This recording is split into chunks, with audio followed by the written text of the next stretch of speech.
तो क्या प्रशांत हम यही समझे कि अगर महिला यहाँ पर ममता बनर्जी का दूसरे चरण में मजबूत दिखना, उनके पीछे उनका वो महिला एमएम फैक्टर, वो ही एक बड़ा कारण है कि लगातार जो है हम देख रहे हैं कि जब से ममता बनर्जी जो है सीएम वहां पर सत्ता में आ रही हैं, तब से ये उनका गढ़ बन गया है और यहां पर जो है एक मुश्त होकर, चाहे महिला हो या मुस्लिम हो, उनकी तरफ ही वो जाता नजर आता है। इस बार भी वही सब दिख रहा है या कुछ आप बदलाव देख रहे हैं? देखिए पूजा, पहले अगर ये जो साउथ बंगाल की राजनीति को समझना है तो यहाँ के कल्चर को समझना होगा।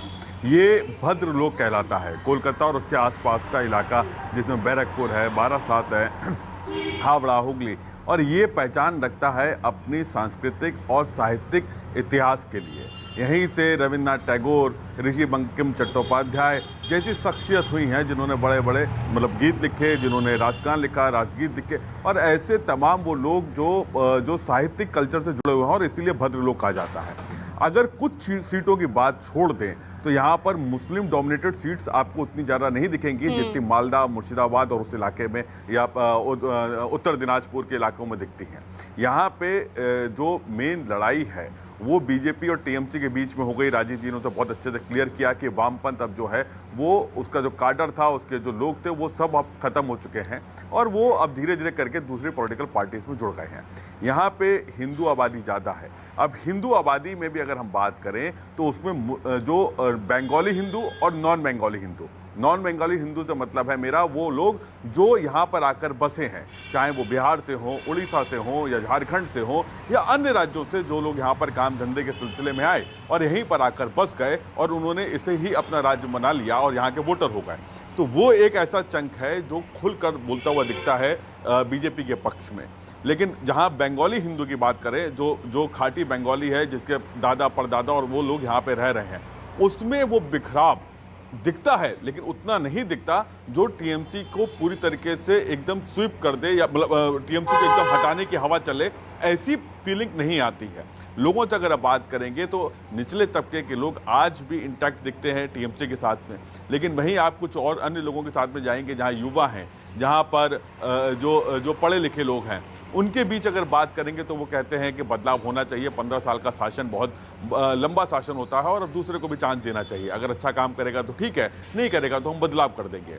अब कलकत्ता के आसपास में डायमंड हार्बर इलाका, ठीक है, जो कि पूरी तरीके से अभिषेक बनर्जी का गढ़ माना जाता है, लगातार वहां से जीतते रहे हैं और स्ट्राइक रेट एकदम 100% का स्ट्राइक रेट रहता है डायमंड हार्बर से। इसके बाद अगर आप जाएंगे तो जादवपुर में टीएमसी बहुत मजबूत है। हावड़ा, हुगली, इन तमाम वो जगह हैं जहां टीएमसी क्लीन स्वीप करती है। ऐसे में यहाँ पर उस वोट बैंक में सेंध लगाना, जैसे आप देखेंगे शुभेंदु अधिकारी का एक इंटरव्यू बहुत वायरल हो रहा है जिसमें लोगों ने इसको घेर लिया और घेरने के बाद उनसे पूछा कि आप भद्र लोग के बारे में क्या सोचते हैं, भद्र लोगों के बारे में क्या सोचते हैं। तो यहाँ पे लोग जो वोट कास्ट करते हैं तो वो बहुत तमाम पहलुओं को लेकर करते हैं और बंगाल की धरती में रिवोल्ट एक बसा हुआ है। यहाँ पर अगर आप उनके ऊपर डोमिनेट करने की कोशिश करेंगे तो वो आपके खिलाफ रिवोल्ट कर जाते हैं, वो रिवोल्ट करेंगे। तो ये एक चीज साफ दिखती है। दूसरा, ममता बनर्जी की छवि जो ये दिखाने की कोशिश की जा रही है टीएमसी की तरफ से कि तमाम ताकतें उनके खिलाफ हो गई हैं, केंद्र सरकार उनके खिलाफ है। तमाम बीजेपी ने अपने अलग अलग स्टेट से मुख्यमंत्रियों की फौज उतार दी, ईडी, सीबीआई, एनआईए, ईसी, इस तरह की बातें जो हैं वो सब उनके खिलाफ उतार दी गई हैं। और इस चीज को अभिषेक बनर्जी हो, चाहे ममता बनर्जी हो या फिर उनका जो स्टार प्रचारक हैं शालिनी घोष हो, ये तमाम लोग इसी बात को प्रमोट कर रहे हैं अपनी रैलियों में और अपनी सभाओं में। उन्होंने प्रमोट भी किया कि जो एक अकेली महिला है जिसके खिलाफ पूरे देश की तमाम ताकतें लग गई हैं और उसको इमोशनल कार्ड के तौर पे खेल रहे हैं। जैसे 2021 के चुनाव में जब प्रधानमंत्री मोदी ने ए दीदी ओ दीदी करके जब बोला तो उसको भुनाया गया टीएमसी की तरफ से कि एक महिला को आपत्तिजनक किया गया। और यहाँ पे महिला फैक्टर, जो कि आपने अपना पूछा भी सवाल में कि महिला फैक्टर बहुत अहम होता है। महिला यहाँ पर बहुत ज़्यादा कहा जाए इमोशनल हैं अपनी चीज़ों को लेकर, अपनी सुरक्षा को लेकर, अपने सम्मान को लेकर बहुत इमोशनल होती हैं और वो तमाम वोट जो है वो सीधे टीएमसी की तरफ स्विप कर गया। ऐसी ही चीज़ें अभी अमित शाह की रैली में भी देखने को मिली। गृह मंत्री की रैली में उन्होंने जिस तरह से कहा कि ए दीदी और उसके बाद तमाम टीएमसी के नेता जो हैं उसी 2021 के पैटर्न को लेते हुए चले और अपनी रैलियों में उन्होंने इस चीज को बनाना शुरू किया।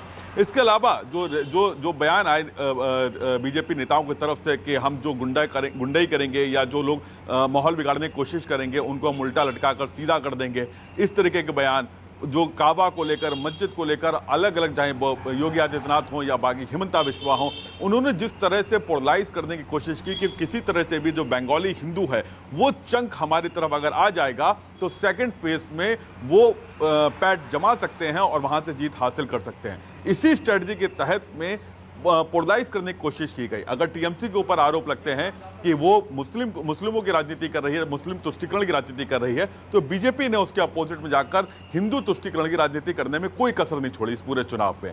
तो वो पूरी कवायद इस बात की है कि जो बंगाली हिंदू है उसको किसी तरह से भी अपनी तरफ शिफ्ट किया जाए जिससे इस भद्र लोक में अपनी पैठ जमा सके। पूजा, ठीक है, आप प्रशांत बने रहिएगा। अब